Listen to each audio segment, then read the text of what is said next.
ნიუ-იორკი გახდა ამერიკის შეერთებულ შტატებში პირველი შტატი, რომელიც მონაცემთა ახალი მსხვილი ცენტრების მშენებლობაზე ერთწლიან მორატორიუმს აწესებს. არსებული ინფორმაციით, შეზღუდვა ვრცელდება იმ ობიექტებზე, რომელთა ენერგომოხმარებაც 50 მეგავატს ან მეტს შეადგენს. შტატის გუბერნატორმა ქეთი ჰოჩულმა გადაწყვეტილება ხელოვნური ინტელექტის ბუმის ფონზე გაზრდილი რისკების გამო მიიღო. სწრაფი განვითარება კომუნალურ ხარჯებს ზრდის და ბუნებრივ რესურსებს საფრთხეს უქმნის. მორატორიუმის ძალაში ყოფნის განმავლობაში შტატის გარემოს დაცვის დეპარტამენტი შეაჩერებს იმ ლიცენზიების გაცემასაც, რომელთა განხილვაც დასრულებული არ არის. მიღებული გადაწყვეტილების ფარგლებში გუბერნატორმა უწყებებს გარემოზე ზემოქმედების შესახებ სპეციალური დოკუმენტის შენარჩუნებაც დაავალა. ეს ინიციატივა მიზნად ახალი ობიექტების საქმიანობისათვის ერთიანი სტანდარტების დადგენას ისახავს. გუბერნატორის თქმით, კრიტერიუმების საბოლოო დამტკიცების შემდეგ შტატი დაწესებულ შეზღუდვას გააუქმებს.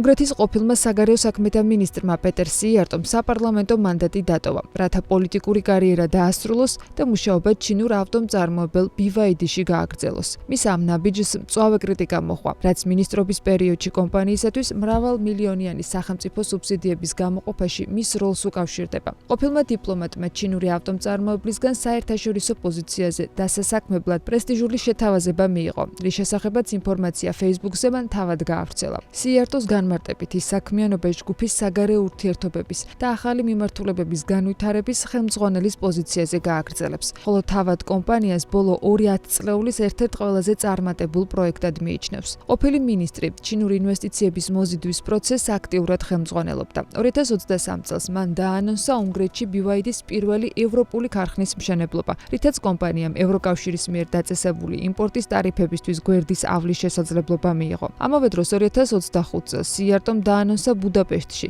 კომპანიის ევროპული შტაბ-ბინის და კვლევითი ცენტრის განთავსება, რისთვისაც სახელმწიფო ბიუჯეტიდან 63 მილიონ 700 დოლარი გამოიყოფოდა.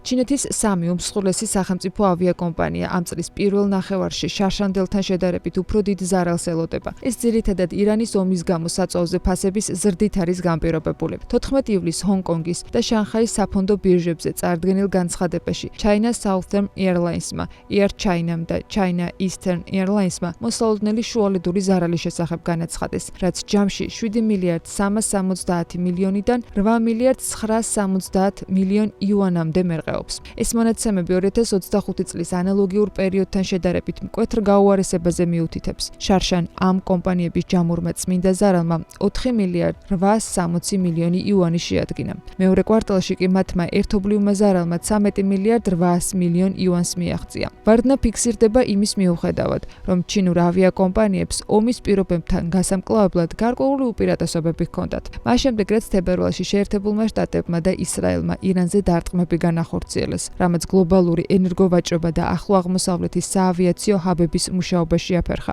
ჩინურმა გადამზიდავებმა მოთხოვნის დასაკმაყოფილებლად ევროპის მიმართულებით 1000-ობით რეისი დაამატეს. ამაში მათ ხელი რუსეთის საჰაერო სივრცის გამოყენებით უფრო მოკლე პირდაპირი მარშრუტებით ფრენის შესაძლებლობამ შეუწყო. ამის მიუხედავად, სამივე უმსხვილესი ავიაკომპანია, რომლებიც ჩინეთის ცენტრალური მთავრობის მიერ პირდაპირ კონტროლირებად ერთეულებს წარმოადგენდნენ, ხარჯების ტვირთმა დააზარალა.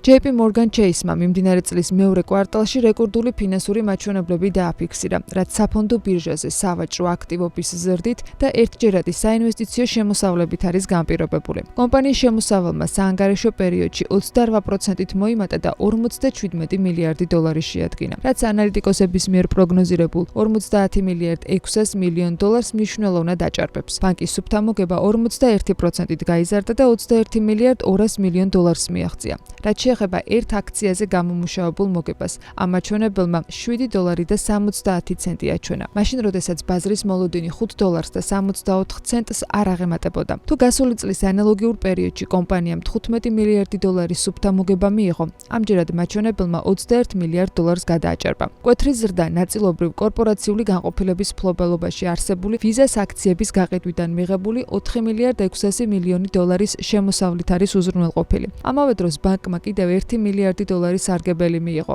სხვადასხვა კაპიტალდაბანდებებიდან, აქციებით ვაჭრობიდან მიღებული შემოსავალი წლიურად 86%-ით გაიზარდა და რეკორდულ 6 მილიარდ დოლარს მიაღწია. ხოლო აქციების განთავსების დეპარტამენტმა დიდი მოცულობის საკომისიოები მიიღო ხელოვნური ინტელექტის ბუმით გამოწვეული მსხვილი გარიგებებიდან. ამავე დროს საპროცენტო შემოსავლებმა 10%-ით მოიმატა და 25.9 მილიარდი დოლარი შეადგინა, რის გამოც ბანკმა წლიური საპროცენტო შემოსავლების პროგნოზი 96 მილიარდ 600 მილიონ დოლარამდე გაზარდა. მომხმარებელთა მხრიდან საკრედიტო და სადებეტო ბარათების გამოყენების მოცულობამ კი წლიურ ჭრილში 10%-იანი ზრდა აჩვენა.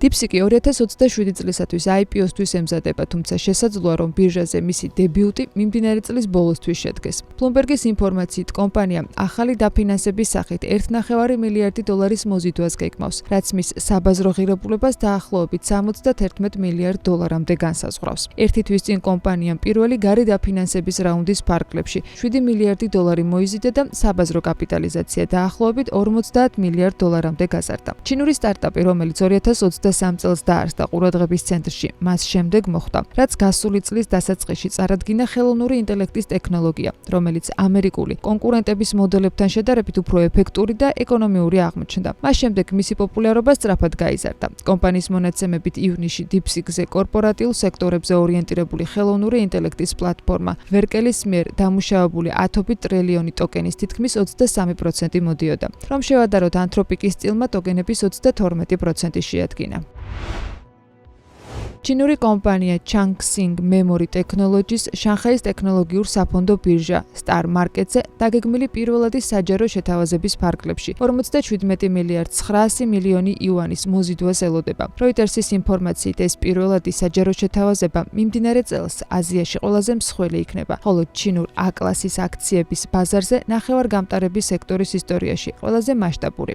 ის გადააჭარბებს ჩიპების მწარმოებელი კომპანია CMIC-ის მიერ 2020 წელს განხორციელებულ აქციების გაყიდვასაც. CXMT-ის განცხადებით, IPO-s ფარგლებში ერთი აქციის ფასი 8.66 იუანით განისაზღვრა. ამ საკითხთან დაახლოებული 2 წყაროს ინფორმაციით, კომპანიის აქციები შანხაის საფონდო ბირჟაზე 27 ივლისგან თავსდება.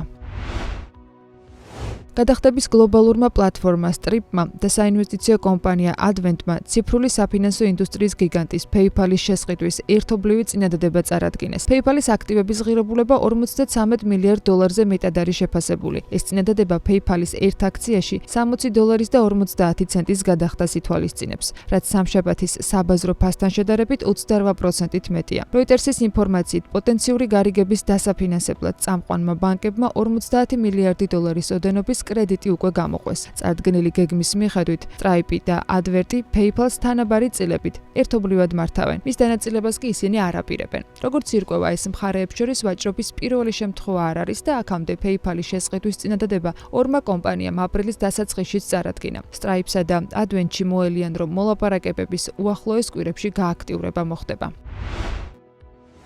კინოს და გართობის ინდუსტრიის ამერიკული გიგანტების Paramount-ის და Warner Bros. Discovery-ის 108 მილიარდ 400 მილიონ დოლარიანი გარიგება შეიძლება ჩაიშალოს. ამის მიზეზი შეიძლება გახდეს შტატების 12 შტატის, მათ შორის კალიფორნიის მიერ პროცესის დასაბლოკად სასამართლოში შეტანილი სარჩელი. მოსარჩელე მხარე მიიჩნევს, რომ ეს გარიგება ჰოლივუდში კონკურენციას გაანადგურებს. კალიფორნიის გენერალური პროკურორის Rob Bontas განცხადებით, Warner Bros. Discovery-სა და Paramount-ის გაერთიანება ფასების ზრდას, პროდუქციის რაოდენობის შემცირებას და კონტენტის ხარისხის გაუარესებას გამოიწვევს. ორ დიდ კომპანიას შორის დაგეგმილი გარიგება ჰოლივუდის 5 უმსხვილესი სტუდიიდან 2-ის გაერთიანებას ითვალისწინებს. გაერთიანების შედეგად Warner Bros. Discovery-ის მფლობელობაში არსებული პლატფორმა HBO Max-ი, ფილმების მრავალფეროვანი ბიბლიოთეკა და ტელეკომპანია CNN-ი იმ მმართველობაში გადავა, რომელიც Paramount-ის კუთვნილ არხ CBS-სა და სტრიმინგ სერვის Paramount Plus-ს აერთიანებს. მოსარჩელე შტატები მიიჩნევენ, რომ მსგავსი კავშირი კინოთეატრებსა და საკაბელო ტელევიზიების დისტრიბუტორებს მნიშვნელოვან ზიანს მიაყენებს. 12-ვე შტატის პროკურატურა კომპანიებს მოუწოდებს სასამართლო პროცესის დასრულებამდე გარიგების დასრულებისგან თავი შეიკავონ. წინააღმდეგ შემთხვევაში შტატების კოალიცია გარიგების დროებით შეჩერების მოთხოვნით სასამართლოს მიმართავს. რაც შეეხება Paramount-ის პოზიციას, კომპანიაში ამბობენ, რომ წარდგენილი სარჩელი ანტიმონოპოლიურ კანონმდებლობას ამახინჯებს. კომპანიის განმარტებით დაგეგმილი გაერთიანება არა კონკურენციის შემცირებას, არამედ დომინანტ სტრიმინგ პლატფორმებთან კონკურენციის გაზრდას ისახავს მიზნად. ევროკომისიამ ჭკვიანი სათვალეების და სხვა პორტატული მოწყობილობებისათვის ბატარეის სავალდებულო მოხსნის წესი გააუქმა. Როგორც ირკვევა, ამ გადაწყვეტილებით ყველაზე მეტად ამერიკული ტექნოლოგიური კომპანია Meta იხეირებს, რადგან სწორედ მისი ჭკვიანი სათვალეების გაყიდვებს აფერხებდა აქამდე არსებული შეზღუდვა. საყურადღებოა, რომ ბრიუსელის მიერ გადადგმულ ამ ნაბიჯს წინ შტატების მხრიდან განხორციელებული წნეხი უძღოდა. თეთრი სახლის ადმინისტრაციამ მკაცრად მოითხოვდა, რომ ევროპულ მხარეს ამერიკული კომპანიებისათვის დამატებითი პრობლემები არ შეექმნა. ევროკავშირში შტატების ელჩმა ენდრიუ პუზდერმა საკითხის მოგვარების აუცილებლობაზე ჯერ კიდევ მარტის თვეში გამართულ შეხვედრებზე ისაუბრა. მან ბრიუსელს მეტას ინტერესების გათვალისწინება მოსთხოვა. დიპლომატმა ევროპულ რეგულაციებს ზედმეტად შემზღუდავი უწოდა. მისი განცხადებით, ეს წესები ერთობლივად შემუშავებული პროდუქციის გაყიდვას ხელს უშლიდა. საბოლოოდ ევროკომისიამ წარადგინა ისეთი სპეციალური საკანონმდებლო ცვლილება, რომელიც არა მარტო Meta-ს სათვალეებს, არამედ ჭკვიან სათვალეებს, ეგრეთ წოდებულ ფიტნეს ტრეკერებსა და ელექტროსათამაშოების ბატარეებსაც შეეხებოდა. ევროკომისიის წარმომადგენელმა განაცხადა, რომ უწყებას ეს გადაწყვეტილება წნეხის გამო არ მიუღია. სპიკერის განმარტებით, ეს ნაბიჯი მომხმარებელთა ასოციაციებთან და წევრ ქვეყნებთან ფართო კონსულტაციების შედეგად მიიღეს. უწყებაში განმარტავენ, რომ ცვლილება მიზნად არა კონკრეტული პროდუქტის ლობირებას, არამედ უსაფრთხოების რისკების თავიდან აცილებას ისახავს.